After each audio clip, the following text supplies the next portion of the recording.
حالانکہ بخاری میں حدیث ہے کہ صبر تو صدمے کے آغاز کے اوپر ہے، جب آپ نے اس وقت نہیں کیا تو پھر تو بات ختم ہو گئی۔ دیکھیے جی صبر کا ذکر شکر کے ساتھ جڑا ہوا ہے، تو اگلی آیت بھی سن لیں، وہ اسی سے ریلیٹڈ ہے۔ یا ایھا الذین آمنوا استعینوا بالصبر والصلاۃ، اے ایمان والو ویری ٹرو، بہت زبردست مدد کہا طلب مرزا کیا کرو انجینئر نے۔ صبر کے ذریعے اور نماز کے ذریعے۔ کس کی مدد؟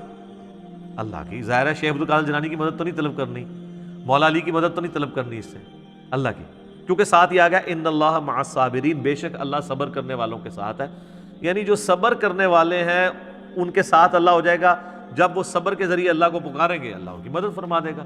سمپل چیز ہے، صبر کے اندر پوری زندگی ہے، بلکہ نماز بھی صبر ہی ہے جناب۔ فجر کی نماز گرمیوں میں اٹھ کے پڑھنا صبر نہیں ہے جب نیند ہی نہیں پوری ہوتی؟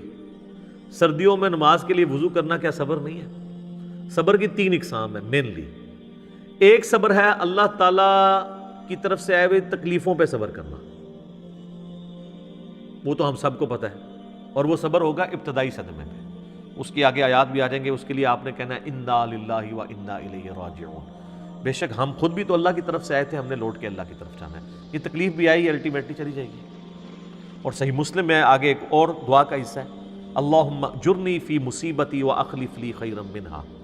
تو مسلم شریف کے الفاظ ہیں، جو یہ دعا پڑھ لے گا تو اللہ تعالیٰ اسے بہتر نعم البدل عطا فرمائے گا اس چھوٹ جانے والی چیز کے ایکویلنٹ۔ اس کا مطلب یہی ہے اللہم اجرنی فی مصیبتی، اے اللہ اس مصیبت میں مجھے اجر عطا فرما، واخلف لی خیرا منہا، اس سے بہتر میرے لیے خلیفہ مقرر کر دے، بہتر نعم البدل۔